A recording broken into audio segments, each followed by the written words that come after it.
আসসালামু আলাইকুম বন্ধুরা, অজানা চ্যানেলের আজকের পর্বে আপনারা দেখতে চলেছেন পৃথিবীর শীর্ষ 10টি অদ্ভুত কাকতালীয় ঘটনা।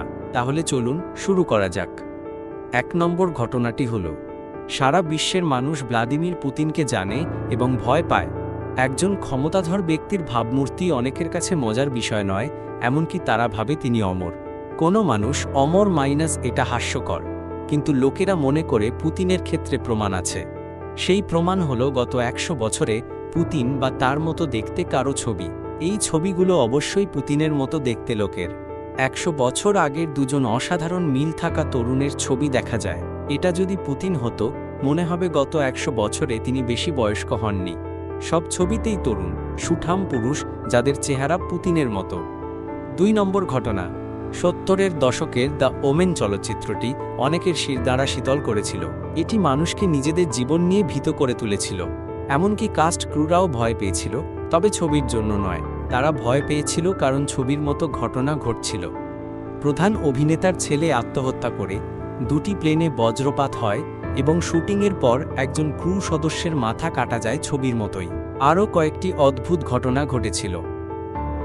3 নম্বর, তিনি আন্তরিকভাবে খোঁজার জন্য পত্রিকায় বিজ্ঞাপন দেন। মেয়ে চিনতে পারে বলে তিনি অন্য 2 মেয়ের সাথে নিজের ছবি দেন। মেয়ের নজর পড়ে, সবাই আনন্দে মিলিত হয়। মেয়েটি তখন বুঝতে পারে সেও ছবিতে আছে। পেছনে সে মায়ের সাথে হাঁটছে, দুজনকেই দেখা যায়। বাবা খুঁজছিলেন, অথচ তারা কত কাছাকাছি ছিল। 4 নম্বর, জেমস ডিনের পোর্শে বিখ্যাত।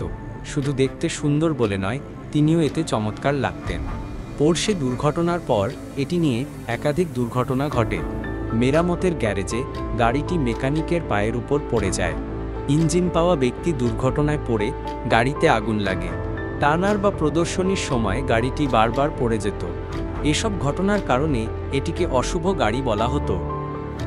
5 নম্বর, 1800-এর শেষে ইংল্যান্ডের এক ছোট এলাকায় একটি ধর্ষণ ও হত্যাকাণ্ড সবার নজর কাড়ে। 157 বছর পর ঠিক একই জায়গায় আরেকটি ধর্ষণ ও হত্যাকাণ্ড ঘটে। 2 মেয়ের জন্মদিন একই, উভয় পার্টির পোশাক পরতে বন্ধুর বাড়ি গিয়েছিল। সন্দেহভাজনদের উপাধিও একই। শেষ পর্যন্ত 2 সন্দেহভাজনকেই নির্দোষ ঘোষণা করা হয়। 17 বছর বয়সী এক কিশোর মোপেডে চড়ে যাওয়ার সময় ট্যাক্সির ধাক্কা খায়। এই দুর্ঘটনায় তার মৃত্যু হয়। এর অদ্ভুত দিকটি হল, একই ট্যাক্সি ড্রাইভার, যাত্রী এবং রাস্তায় মোপেড চালকের ভাইয়ের মৃত্যু ঘটেছিল। তার ভাইও 17 বছর বয়সেই মারা যায়। আদ্রিয়ানা আর লিয়ান্দ্রো দেখা হতেই প্রেমে পড়ে গেল। তারা বছরের পর বছর একসাথে ছিল, এমনকি মেয়েকেও একসাথে মানুষ করেছিল। তারা চিরকাল একসাথে থাকার এবং ভালোবাসার আশা করেছিল। অনেক কিছুই তাদের একত্রিত করেছিল সত্যি বলতে। এর মধ্যে একটা হলো, দুজনেরই মা তাদের ছেড়ে চলে গিয়েছিল। দুজনেই দীর্ঘদিন ধরে তাদের মাকে খুঁজেছিল। আদ্রিয়ানা একটি ব্রাজিলিয়ান শোতে যায়, যা পরিবার মিলন ঘটায়, যেখানে সে তার মাকে পায়। মিলনের সময় তার মা আরেকটি খবর দেন, তার লিয়ান্দ্রো নামে একটি ভাই আছে।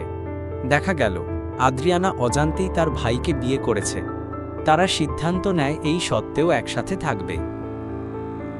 8 নম্বর, অ্যালেক্স এবং ডোনা যেন 2টি ভিন্ন দেশের সীমানা পেরিয়ে তাদের প্রেম খুঁজে পেয়েছিল। তারা এতটাই গভীরভাবে প্রেমে পড়েছিল যে তারা বিয়ে করার সিদ্ধান্ত নেয়। তাদের প্রথম দেখা হয় কাজের সূত্রে, যেখানে তারা একে অপরের মধ্যে কোনো সম্পর্ক খুঁজে পায়নি। অ্যালেক্স থাকত কানাডায় আর ডোনা আমেরিকায়, কিন্তু তাদের এই ধারণা বদলে যায় যখন অ্যালেক্স ডোনার পুরনো ফটো অ্যালবাম দেখছিল। একটি ছবিতে সে দেখতে পায় তার নিজের বাবাকে। বহু বছর আগে তাদের পরিবার একসাথে ডিজনি ওয়ার্ল্ডে গিয়েছিল। 9 নম্বর, একজন জার্মান মা তার ছোট ছেলের ছবি তুলে সেটিকে ডেভেলপ করার জন্য পাঠান।